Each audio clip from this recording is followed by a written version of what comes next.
So, this is the story of Raymond Mead.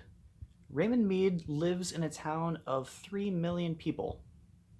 Now, Raymond Mead likes to go around at night and look in people's windows and see what they're watching.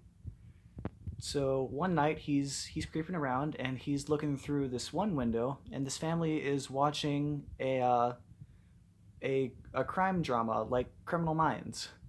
And he goes further up the street and he sees a family watching Finding Dory again. And this is all weird because this is set in like the 1920s and it's really weird for anyone to have a TV.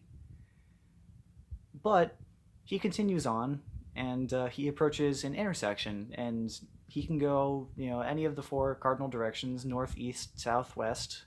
But he decides to go east and he's continuing along and looking through people's windows and he starts to hear a police siren, which is weird because this is a town of 3 million people but only one police officer. And so uh, it's after it's after 8 o'clock and there's a curfew. And so Raymond Mead gets pulled over because he's looking around at people's windows and it's after 8 o'clock and he's out past curfew. And so the cop pulls him over. The cop drives up to him and says, "Hey, what are you doing out here at night?" And Raymond Mead said, "Nothing." And the cop said, "Well, you're out past curfew and you've been drinking." And drinking is illegal because this is the 1920s and prohibition is a thing. So the cop makes Raymond Mead get in the car and they start going downtown towards the station. He says, I'm gonna take you downtown into the station." So they're driving on their way downtown, and then Raymond Mead looks to the front seat and sees that there's no driver. And so he has to decide whether he wants to try and jump out of the car or just stay in the car and keep going.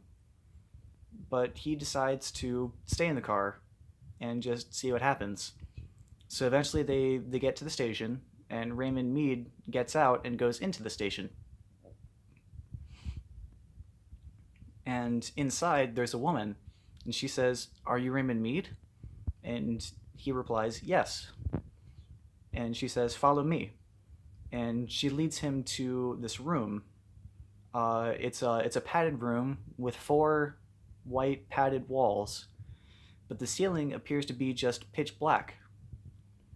And she has him sit down in a chair. And then when he does sit down, she she locks up his ankles and his wrists. She secures them to the chair and then leaves the room. And so Raymond Mead is restrained in this chair, and he looks towards the ceiling, and he can see this sort of purplish plasma energy glow coming from it, and it's slowly descending. And as it's descending, he can see where it's coming from. There's a different landscape, and as it descends into the room is slowly changing to this different landscape. And as it goes over his wrists, they become unrestrained and they become free. And as they pass over his ankles, they become unrestrained and they become free. And then when it finally reaches the floor, he's trapped there. Maybe forever? But that was the story of Raymond Mead.